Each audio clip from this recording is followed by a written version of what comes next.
Hello, good morning, and welcome aboard to AM News. My name is Denisia Pomaije. In our very first story, the National Anti-Illegal Mining Operations Secretariat NIMOS Task Force executed a high-impact pre-dawn raid on Saturday, targeting a notorious illegal mining enclave known as Yellowface in Wassa Abrechia, located in the western region. Now, the operation successfully disrupted the large-scale Galamsey site and also exposed a disturbing intersection of illicit mining and organized crime. The task force's unexpected arrival in the early hours of the morning triggered immediate panic among the illegal miners, causing dozens of individuals to flee the site on foot into the bush to avoid arrest. Now, the NIMOS team quickly moved to dismantle the infrastructure supporting the operation. Officers burnt makeshift structures, tents and shacks, which serve as accommodation and operating bases, along with various equipment believed to be essential for the illegal extraction of gold ore. Now, the raid uncovered evidence far beyond typical illegal mining activities, highlighting the deep criminal elements sustaining the Yellowface operation. The task force discovered and seized significant quantities of illegal drugs and dynamite. NIMOS affirmed that these targeted operations will intensify across the region in the coming days and weeks. This sustained effort aims not only to disrupt the core illegal mining activities that degrade Ghana's environment and water bodies, but also to check the associated drug menace and general criminality that plague these mining communities. The operation signals a robust commitment to restoring order and protecting national resources in the western region.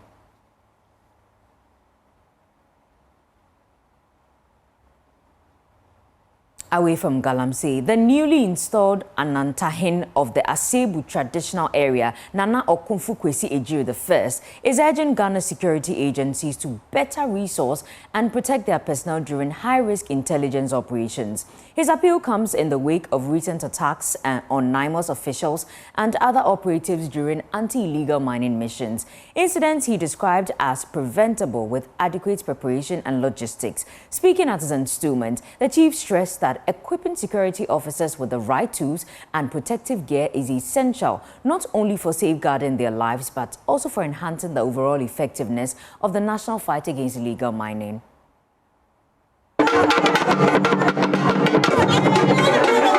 It was a regal display of culture and tradition as a new dawn rose in the Asebu traditional area, where the installment of a new Anantahene and Anantahema, a first of its kind in the area. The Anantahene and Anantahema are responsible for security issues in the area. In his first address in his new role, the new Anantahene, Nana Okunfu Kwesi Ejiri I, urged NIMOS and other security agencies to be well equipped during illegal mining crackdowns. His caution comes in the wake of recent attacks on the agencies and other stakeholders by illegal miners.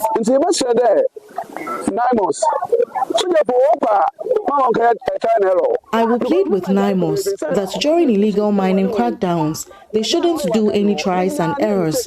They should always be well prepared. In Ghana, we always make mistakes before we correct them, which doesn't help. I urge our security agencies and intelligence to be better during operations so they can protect themselves during attacks. How can a whole NIMOS go on an intelligence operation with just a handful of personnel? If support had not been timely, things would have been worse. Security personnel should fully prepare so they can fully defend themselves and the country. We hope governments can make the efforts.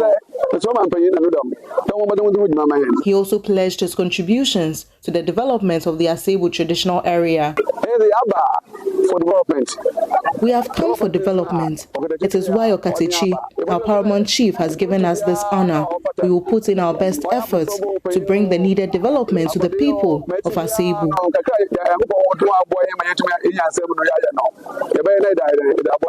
The Omanhen of the area, Okatechi Professor Mimfi VII, advised the new chief and queen to desist from arrogance and disrespect. No one wants their subordinates to overtake them. If I notice any disrespect, I won't be lenient. I am Okatechia Memfi, and I have given you this honor. So be guided and help the traditional council. Live in peace with your kinsmen. Do not be arrogant or complacent.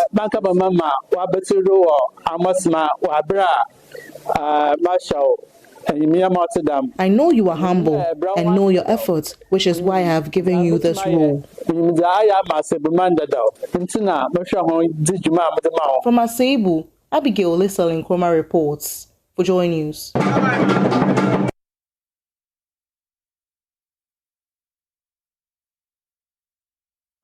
Now let's talk about health. Amid ongoing concerns about unequal access to healthcare in Ghana, an optometrist with the Daniel Obi's Foundation, Dr. Obed Amwa-Smith, is calling on the government to prioritize medical services in remote and underserved communities. Now, his appeal follows the health minister's announcement that 80% of newly trained doctors will be posted to district facilities, a move many stakeholders believe could help bridge the gap in rural healthcare, where nearly half of Ghana's population still faces inadequate access to essential medical services. Speaking during a medical outreach at Nyafegu Ekrofo, Dr. Smith urged the government to establish and properly equip more health facilities to reach hard-to-reach communities to ensure quality and consistent healthcare delivery. More than 300 residents in Nyafegu Ekrofo in the Asebu Anantahene district of the Central Region benefited from the medical outreach and donation organized by the Daniel Obese Foundation. Elizabeth Obese is the president of the foundation. It is the objective of the foundation to have 2 medical outreaches in a year. So this is our second and last for the year 2025. And we have nurses, we have optometrists, we have doctors, we have lab technologists, we have ENT specialists, all taking part in the medical outreach. So we have a medical team of about 25 people here at Nyafegu Ekrofo. Logistical and then financial, because we want to, as you asked earlier on, we have to expand. So we need support to do that, because it's not easy bringing all these people around. So we need financial resources, we need logistical resources, and we also need the support of the communities that we do visit. Advising the residents, one of the doctors of the foundation, Dr. Obed Amwa-Smith, appealed to government to improve healthcare delivery, especially in remote areas. We admonish that they seek urgent care whenever they have an issue. And then we also call on government to ensure that there are a lot of health centers around. And then these health centers too must be resourced so that when, for instance, I doubt if there's an eye clinic here. No, there's no eye clinic here. So those who have eye issues will have to go to Abradunka or Kepus. So if there was a health center here and or a hospital here or something, a clinic here, and we had eye care professionals here, they would have dealt with the eye care issues. Yeah, so the government also has a role to play to ensure that health centers are resourced and then people can easily have access to medical care. The assemblyman of the area, Samuel Odoku, assured that efforts are being made to improve the community's healthcare system, reiterating the appeal. What I would say is we are the leaders of this town, that is the chiefs, have decided to extend it to a health facility. So they are on the process of doing 1 or 2 things to ensure that the chip compound turn to health facility as well. So that is our plea, that if maybe there's anything that you people can do to speed up the health facility that we are talking about, I think we will appreciate it a lot. One of the beneficiaries, Vida Teria, expressed her gratitude to the foundation. From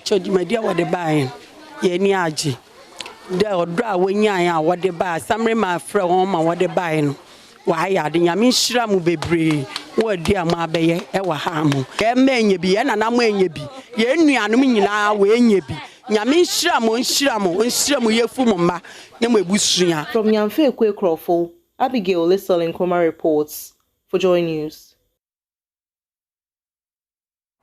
Now, a community appeal is emerging from the Volta region as residents of Fuveme raise concerns over persistent tidal waves that continue to damage homes. The issue came to light at a national awards ceremony in Accra, where an honoree from the coastal town highlighted the recurring destruction and also questioned the visibility of ongoing sea defense works. Her account adds to growing reports from Fuveme, where families say the impact of the tidal waves is worsening despite assurances of government intervention. There's more in the following reports by my colleague Maxwell Akloboto. An event meant to celebrate individuals making significant impact in their communities turned into a passionate call for help from parts of the Volta region's coastline. At the Full Gospel Businessmen's Fellowship International Distinguished Footprints Awards, a resident of Fuveme, a coastal community in the Volta region, Asebu Anantahene, a leading fishmonger recognized for her efforts in protecting the coastal environment, recounted how relentless tidal waves continue to destroy homes in the town. The waves keep destroying our homes every single day. The situation is getting worse. Even as I stand here, all I can think about is what's happening to my house back home. Asebu Anantahene, who was named among BBC's 100 Women in 2023, said she had been forced to relocate multiple times. The sea, she noted, has already destroyed 3 of her buildings and is currently living in a 4th structure. I'm now on my 4th building. Everything I put up keeps getting destroyed. She added that although she hears reports of an ongoing sea defense project, no visible work is happening in Fuveme, leaving residents exposed and anxious. Right now, nothing is happening at Fuveme. We keep hearing that the construction is underway, but in reality, there's no work going on. The award ceremony also celebrated Louisa Enyonamansa, a woman born without legs who teaches in the Ghana Education Service schools and writes on the chalkboard using her teeth. She received the event's highest honor, the Public Spiritedness Award. She urged society to adopt a more inclusive mindset towards persons living with disability, stressing they are differently abled and not less capable. The world sees differently able people to be people who are not, we have no aim and we cannot achieve to the highest.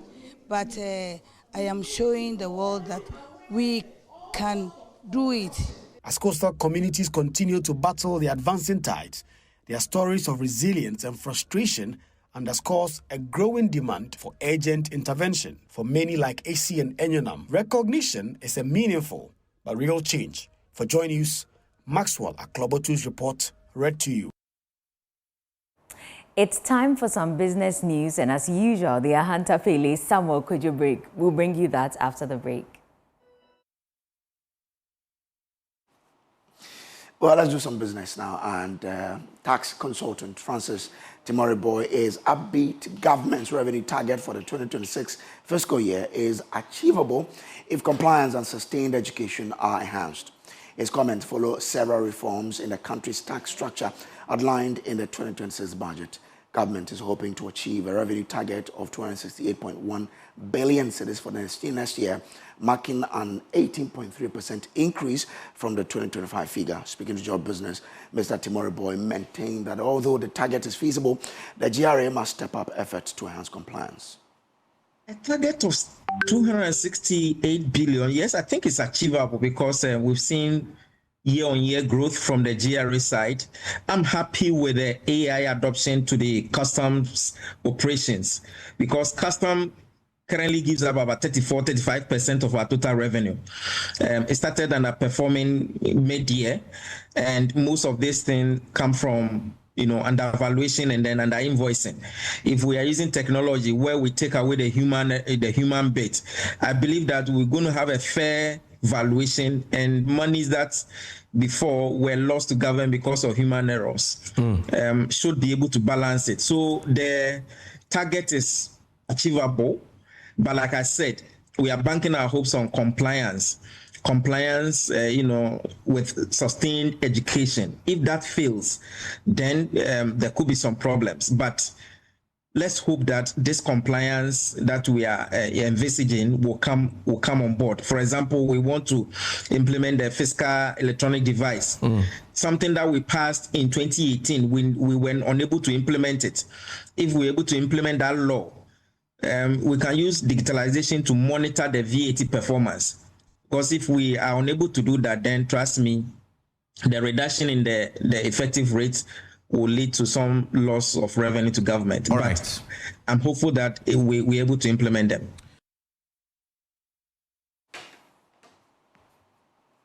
Well, stakeholders in the agricultural sector say Ghana's growing food glut can be tackled by empowering the youth to lead in production and value addition. With over 100,000 metric tons of maize and rice from the 2024 harvest still unsold, farmers are frustrated by limited markets and post-harvest support. Agricultural Project Officer with the World University Services of Canada, Timothy Akpangbadai, told Joy Business at the Youth Agri-Innovation Challenge that government must boost investment across the value chain to create sustainable market linkages and prevent future gluts. Talking about food gluts, yes, production, this is the peak of the season. But what we are looking at, if we are able to invest into processing, it will reduce post-harvest losses, and it will also get food available for people.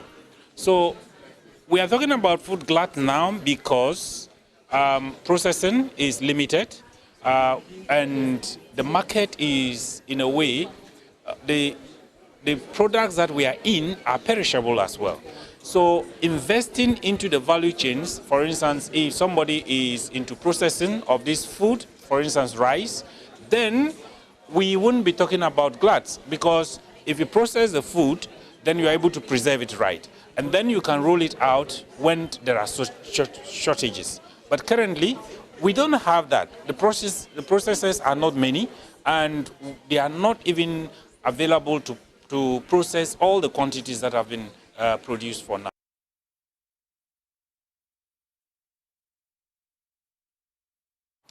And that does it for the business update. Back to you, Denise Apomaje.